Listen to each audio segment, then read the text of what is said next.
तो question number 8 में fundamental period की बात हुई है, तो उससे रिलेटेड कॉन्सेप्ट्स भी हम सीखेंगे और सवाल भी लगाएंगे, ठीक है।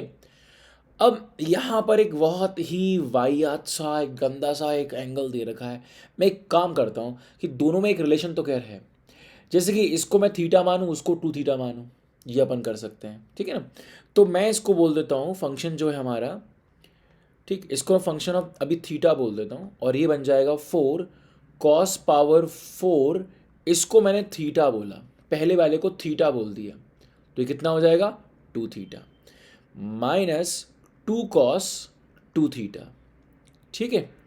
अब पहले इसको सिंप्लीफाई करते हैं, क्योंकि जब तक मैं अपने फंक्शन को पावर्स को हटाकर कॉस फॉर्म में नहीं ले आऊँगा बिना पावर का, तब तक मैं पीरियड नहीं बताने वाला हूँ, क्योंकि कॉस का पीरियड मुझे पता है दोस्तों, वो है 2 पाई, साइन का 2 पाई, ठीक है ना। तो पहले मैं इसको चेंज करता हूँ, तो कैसे चेंज करेंगे इसको, मैं यहाँ लिखने वाला हूँ 4 cos पावर 4 थीटा। अब सोचूंगा मैं कि cos 2 थीटा को क्या हम बदल सकते हैं, बिल्कुल।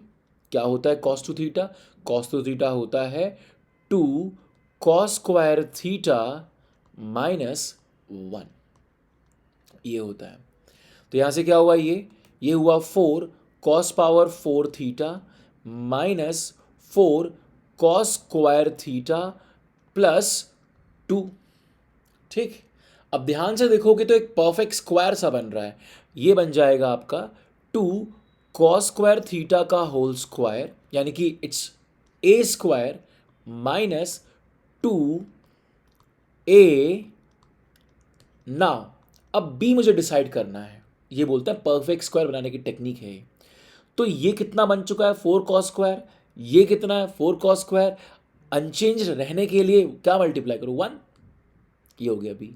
तो A² -2AB +B², 1 का स्क्वायर 1, यहाँ कितना है 2, यानी कि बचा कितना, साथ में +1। तो ये जो है ये बन गया आपका परफेक्ट स्क्वायर, ठीक है। अब आगे देखिए क्या होगा, ये बन जाएगा आपका 2 cos स्क्वायर 2 थीटा -1 का होल स्क्वायर +1। काम हो गया है, देखो। अब ये क्या है, देखिए ध्यान से, ये जो है वही तो है ये। तो क्या बन जाएगा, ये है cos 2 थीटा, तो हमारे पास आ गया cos स्क्वायर 2 थीटा +1। अब फिर बदलेंगे इसको, कैसे बदलेंगे। अब मैं सोचूंगा कि cos स्क्वायर 2 थीटा, अब देखिए क्या होने वाला है, cos 4 थीटा क्या है, cos 4 थीटा है 2 cos स्क्वायर 2 थीटा -1। यहाँ पर क्या होगा, इसको कन्वर्ट करेंगे तो यहाँ से इसको लेकर आओ, ये फॉर्मूला है बेसिक। अब टू थी यहाँ यहाँ जैसे कि अपन ने इसको 2 थीटा बोला तो ये थीटा हो जाएगा, यहाँ 4 थीटा बोला 2 थीटा हो जाएगा, यहाँ पर 8 बोलूँगा तो यहाँ 4 थीटा हो जाएगा, बस यही खेल है।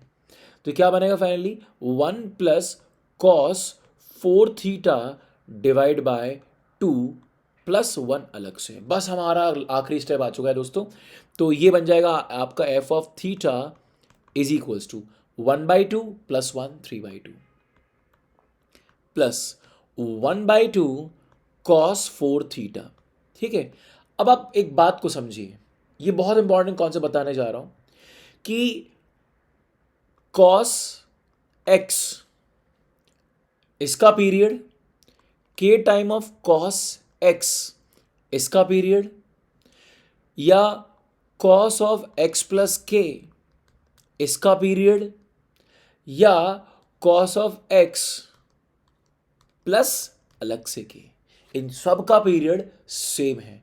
मतलब क्या है, मतलब ये है कि इस 3/2 का पीरियड में कोई रोल नहीं है, क्योंकि cos x का जो पीरियड है यही बाकी सबका है, यानी इस k का कोई रोल नहीं है, इस k का कोई रोल नहीं है, इस k का कोई रोल नहीं है, ये बोलना चाह रहा हूं मैं। यानी कि इस 1/2 का भी कोई रोल नहीं है, यानी कि इसका जो पीरियड होगा वही दूसरा फंक्शन बोल दिया मैंने, जी ऑफ थीटा। जो इस एफ थीटा का फंक्शन, जो इस एफ थीटा का पीरियड होगा वही cos 4 थीटा का पीरियड होगा। आई होप ये बात समझ में आई, ठीक है। अब cos 4 थीटा है क्या, वापस चलते हैं और देखते हैं थीटा क्या है। थीटा हमारे पास ये था और हमें चाहिए 4 थीटा, तो हमारे पास आ गया g theta is cos 4 theta.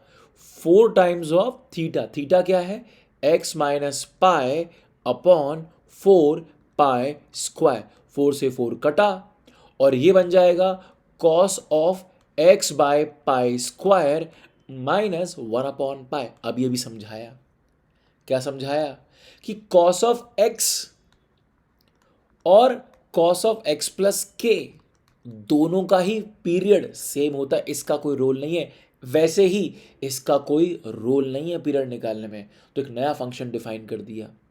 तो मैं ये बोलना चाहता हूं period of F is period of G is period of नया फंक्शन डिफाइन करने वाले एच। और एच क्या है, देखिए एच हमने बोला cos of x by pi square.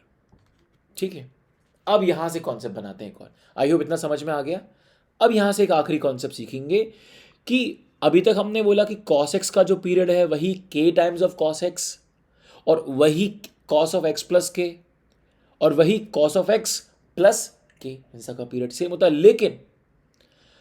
लेकिन कॉस ऑफ एक्स का पीरियड तो अपने को पता है 2 पाई है, लेकिन कॉस ऑफ के एक्स का पीरियड हो जाएगा दोस्तों 2 पाई बाय के, क्योंकि फंक्शन जब हम एक नंबर मल्टीप्लाई करते हैं कि अगर 1 से बड़ा है तो फंक्शन श्रिंक हो गया ऐसे ग्राफ, और अगर के 1 से छोटा है तो फंक्शन फैल जाएगा, एक्सपैंड हो जाएगा। ठीक है, यानी कि यहां हो क्या रहा है, डिवाइड बाय पाई स्क्वायर हो रहा है, समझ में आया, डिवाइड बाय पाई स्क्वायर हो रहा है। इसका मतलब अब देखिए यहां मल्टीप्लाई किया था तो डिवाइड हो गया, यहां डिवाइड बाय पाई स्क्वायर हो रहा है तो 2 पाई में मल्टीप्लाई पाई स्क्वायर हो जाएगा।